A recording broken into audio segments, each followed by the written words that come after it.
It's Bullseye. I'm Jesse Thorn. My next guest is Mackenzie Crook. Mackenzie is a British actor. He broke through in 2001 when he starred on the original version of The Office. He played Gareth Keenan, who, if you haven't seen it, was the basis for the Dwight character on the American version of the show. Since then, he's appeared in the Pirates of the Caribbean movies as Rigetti. He had a part in Game of Thrones as well. But one of the most interesting things he's done is a show that he created and in which he stars. It's called Detectorists. It tells the story of two metal detectorists, guys who roam the English countryside with metal detectors, scanning for gold or old stuff in the ground. And it's a comedy. But if you're looking for, I don't know, a wacky take on weird hobbies, the kind you might get from a Christopher Guest movie or something, that's not what Detectorists is. It's modest and quiet and sweet.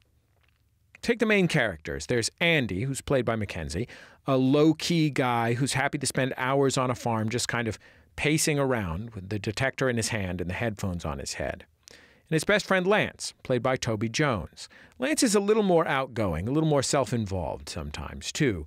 But his passion for metal detecting, and by extension, history and archaeology, is really earnest. And the friendship between the two guys is beautiful. Really, this is one of my favorite shows of the last few years. Its third and final season is available to stream right now on Acorn TV. Let's take a listen to a little bit of the show. This is a scene from its second season. It's Andy and Lance talking about what they'd do if they ever found gold. You ever thought about what kind of dance you'd do if you found gold? Oh, no. It's bad luck to practice beforehand. Has to be spontaneous.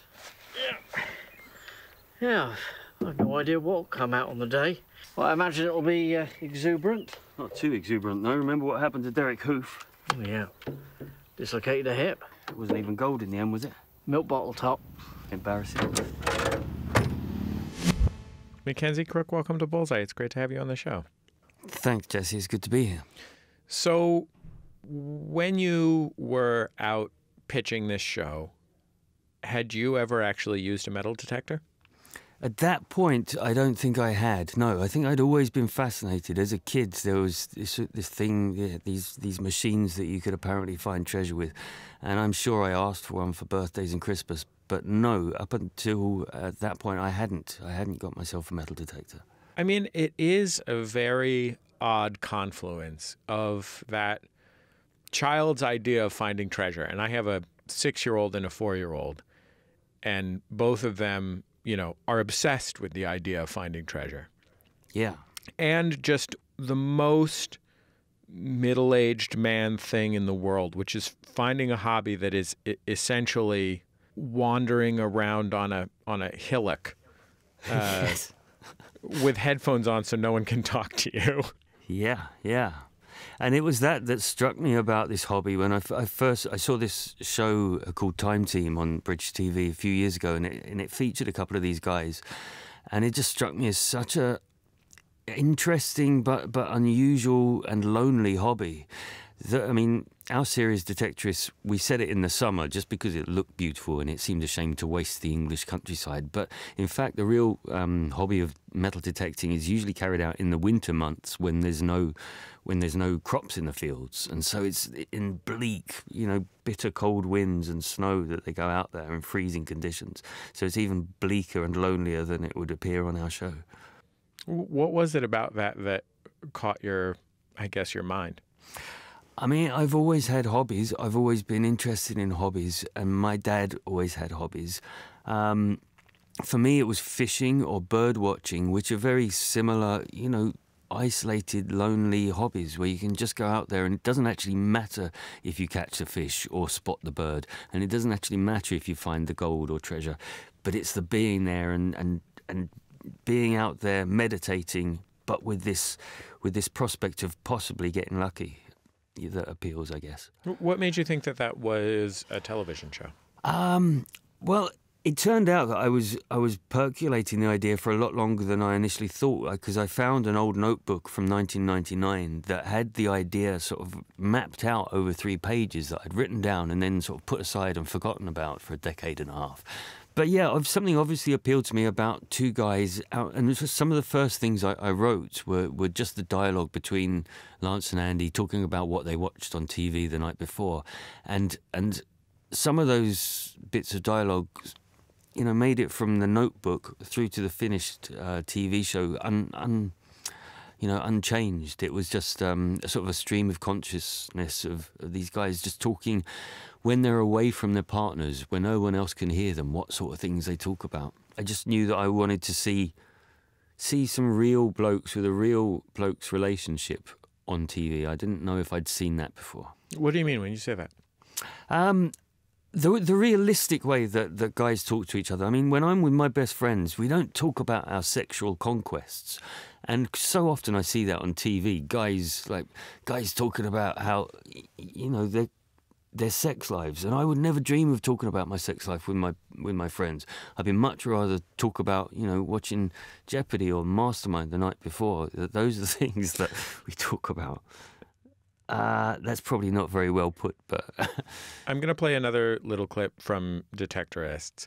And this is a scene where my guest, Mackenzie Crook, who plays Andy on the show, and his best friend Lance, who's played by Toby Jones, are just out in the countryside. They are sitting under a tree. Maybe they're about to have a bit of tea from a thermos or something. I don't remember exactly. And Lance just asked Andy if you could meet anyone dead or alive at a dinner party, who would it be? I know who I wouldn't invite. Who? Stephen Fry or Jesus. Yeah? Yeah. They get invited to these imaginary dinner parties all the time. Doubt they'd be very good company. Probably a bit bored and bullshit. And the Dalai Lama. Bit moody.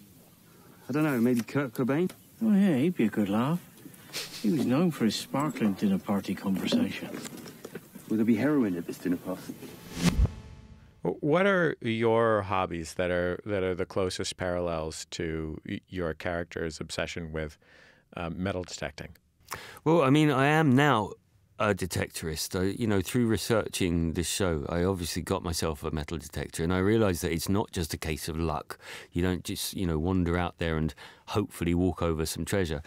There is a skill to it, and I've actually learned that skill, and I've got better and better at metal detecting. So I do that now, although not, you know, it takes up a whole day, and I don't have many whole days to go out away from my family and trudge up and down a field. You know, I can't justify that. Mackenzie, but, what exactly? Let's talk about other hobbies in a second. What exactly are the skills of metal detecting for folks who have never done it before? Well, a metal detector these days is a complicated piece of technology, and you have to learn how to use them. They have different settings, and they have there's infinite different ways you can use a metal detector, and you learn to use the machine. You learn to look at the landscape, and you're able to see where people would have gathered the workers in the field, and it's this whole immersive experience. It's quite incredible. I have really gotten into it, and with this, as I say, this idea that you could find something, even if it's not valuable, but it's old and it's connected to a very specific person in the past, and that connection with the past is quite magical when you do find something. I think that you've depicted that sometimes in the show, that ability to look at landscape and see it as it once was, like to see landscape as a connection, particularly because of, the nature of metal detecting, particularly as a connection to the people who were there before. Yeah. And that's a very magical thing. Yeah, and that came up very early. In these notebooks that I found this initial idea, I'd also jotted down the idea that I wanted to see below the ground and see the things that they'd just missed or were about to find. And even to see the ghosts of the past, the people that dropped these items. When you're out there in the countryside, metal detecting, looking at the ground, concentrating, you do feel this connection. It's the landscape has remained unchanged for hundreds of years. It's a really meditative experience. I love going to the flea market, and my mother is an antique dealer, and there's something that's hard to explain to somebody who doesn't understand it about an old thing, which. That's exactly it. The flea market thing is exactly it. I know exactly what you mean. Going around looking and thinking, you're about to find it. You're about to spot the thing that you're looking for, yeah. And in addition to that, I mean, there is the excitement of, a world of possibility, and you find exactly what it was you hoped. There's that kind of jackpot feeling, which is part of detecting as well. Mm-hmm. But there's also this feeling that when you're holding an enameled cooking pot, and maybe it's a particularly lovely enameled cooking pot, and it has aesthetic value, but like there is also a certain appeal to the fact that it has had its own life before it was in your hand.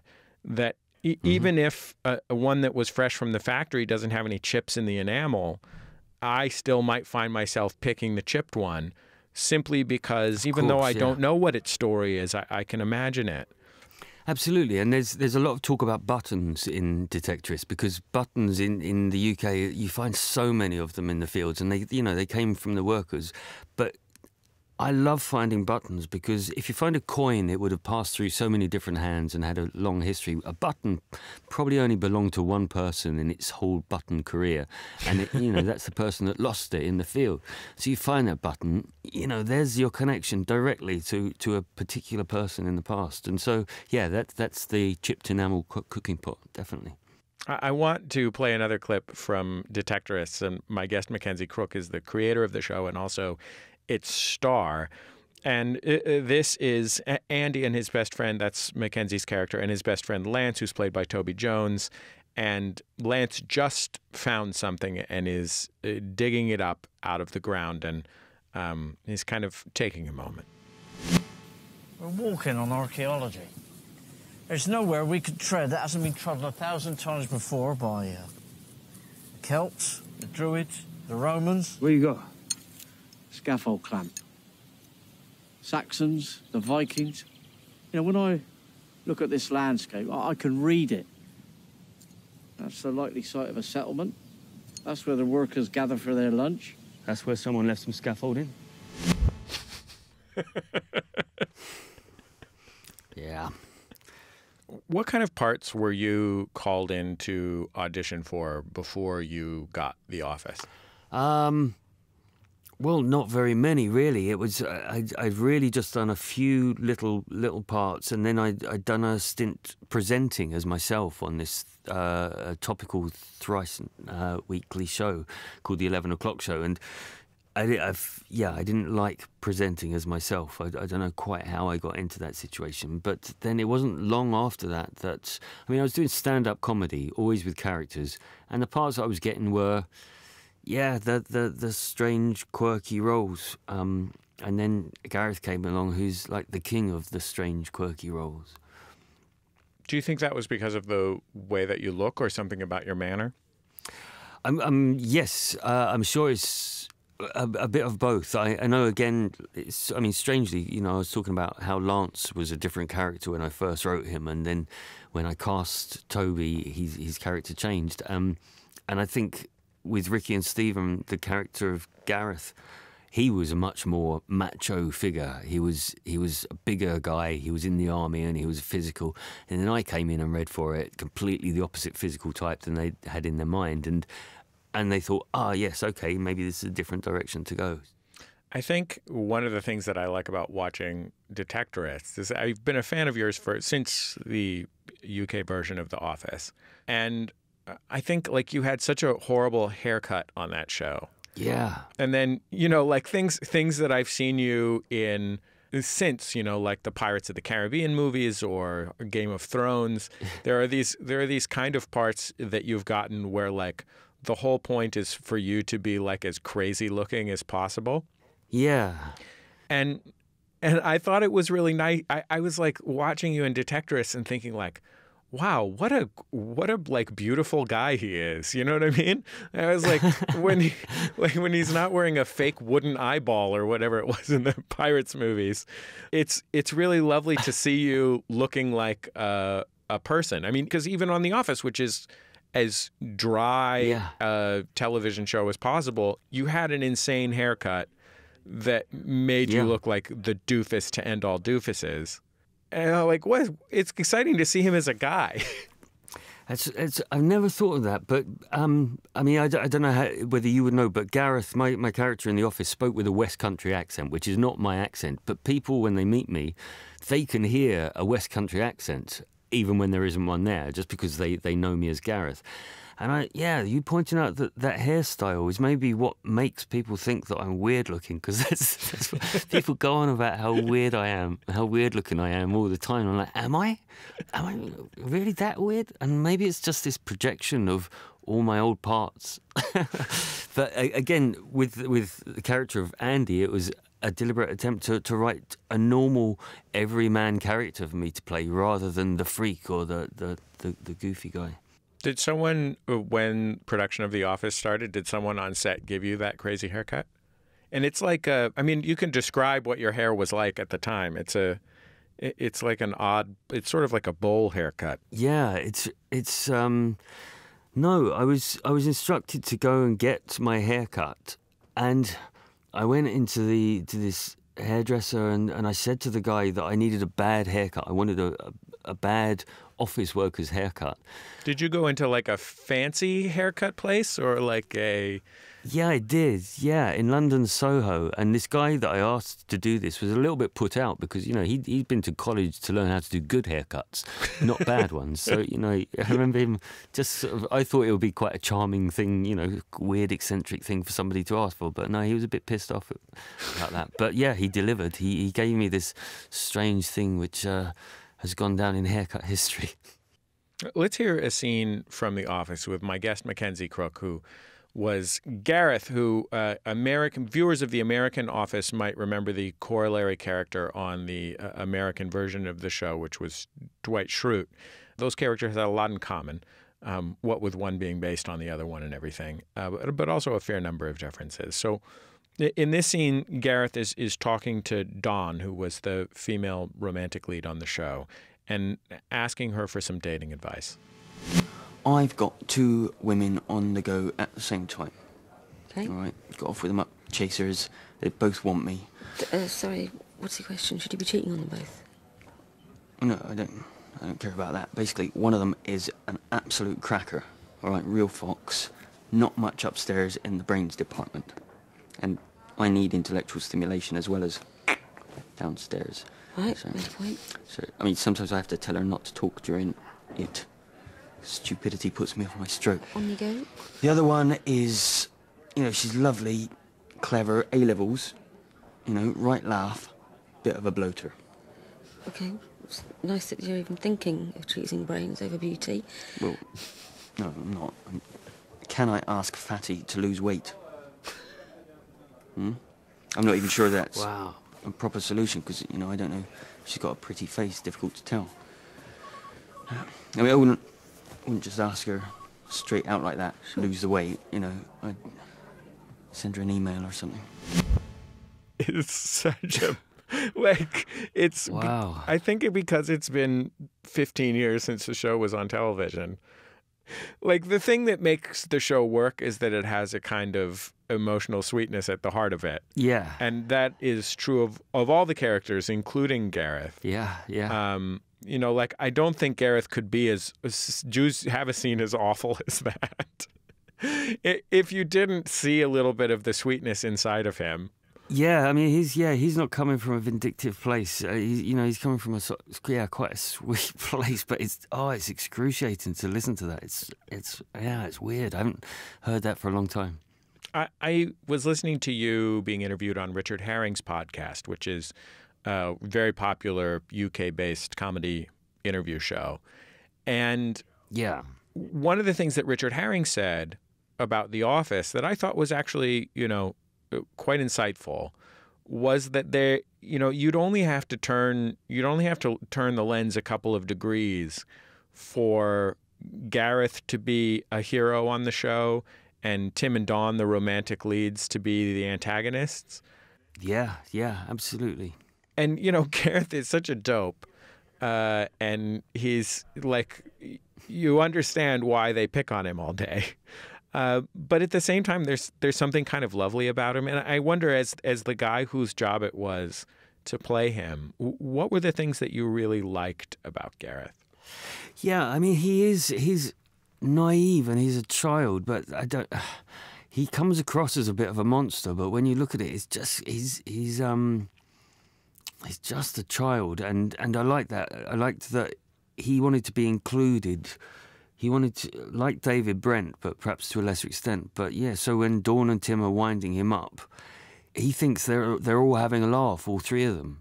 You know, so Gareth comes across as really sweet, and Dawn and Tim come across as bullies. You know, that's how it is really, the setup. But no, yeah, he's a complex character, Gareth, and his greatest crime is that he's just a little bit of an idiot. That's it. Why do you think when you were doing stand-up comedy, you always did characters and never spoke in the first person as yourself? I mean, for the same reason that, I mean, everyone who I mentioned I used to do stand-up to say, oh my God, that's terrifying. That must be the worst, the most terrifying job in the world. And to me, yeah, the standing up as myself as telling jokes is, I can get that's terrifying. But hide behind a character, I'm just acting, and I feel comfortable acting. Yeah. If people didn't like it, I could say, oh, it was the character they didn't like. I'm all right. Was that part of the appeal of acting for you more broadly, that you get to perform but you don't have to put yourself on trial? Absolutely, yeah. I mean, I'm quite a shy person in real life. I'm not overly confident. So that, it's a cliche. You hear actors saying this all the time, how shy they are in real life. Get on stage and they become someone else, and it's a release. But it's true. I can act like a confident person in front of the camera on the stage, but in real life I'm a little bit more, hemmed in by my social awkwardness. You mentioned the English countryside. Oh God, I'm literally about to say that thing where, like, the city it's set in is as much a character as any of the characters in the show. New York is really a character in all of Woody Allen's movies. This show is a show that, for me, is like visiting another world, as somebody who hasn't spent a lot of time in the English countryside. Right. What is it that's special about the country in England to you that you thought about as you were making the show? Yeah. I mean, I've said about the countryside being one of the characters in the show as well. It does sort of lend itself, this show, to cliches, but it's kind of true. And I guess it's the countryside that I grew up in. It's not spectacular. There's something unspectacular but so achingly beautiful about it. It's not that in the States there you've got some just mind-blowing scenery, mind-blowing landscapes. Ours is not that dramatic. And the wildlife that we get, there's nothing that's going to endanger your life. The best we can do is a badger, but there's something beautiful and diverse and natural about it. Yeah, I can't quite put my finger on it. But also there's this depth of history below our feet as well, as I alluded to in that clip you played earlier. The 2,000 years of history under your feet when you're walking around London, I find incredible. It's also a very beautiful show. Was that a choice that you made at some point? Like, I'm going to make a sitcom, but it's going to be beautiful to look at? Yes, I can't remember when that came. I think it came... I was saying about that metal detecting usually happens in the autumn and winter, but when we came to shoot this pilot episode, we shot it on the hottest day of the summer, and I just realised that it would be a waste if we didn't shoot it in the glorious English summer. And so, yeah, and I was very specific that I wanted a portion of each filming day to go out and find these little inserts of nature and beautiful little random things that we could find. And I said to the crew on the first day, if anyone finds an interesting bug or a toad or a butterfly, whatever, bring it to me and we'll try and get these shots. So yeah, I wanted those sprinkled throughout. I like the idea that there was just a production memo that went out that said, bring me toads. Seriously, yeah, and quite often I'd see someone approaching with a paper cup with their hand over the top of it, and I'd peer in to see what treasures they'd brought me. Well, Mackenzie, I'm so grateful that you took all this time to come be on Bullseye. I love your work so much, and it was really nice to get to talk to you. Thanks, Jesse. Really good to talk to you too.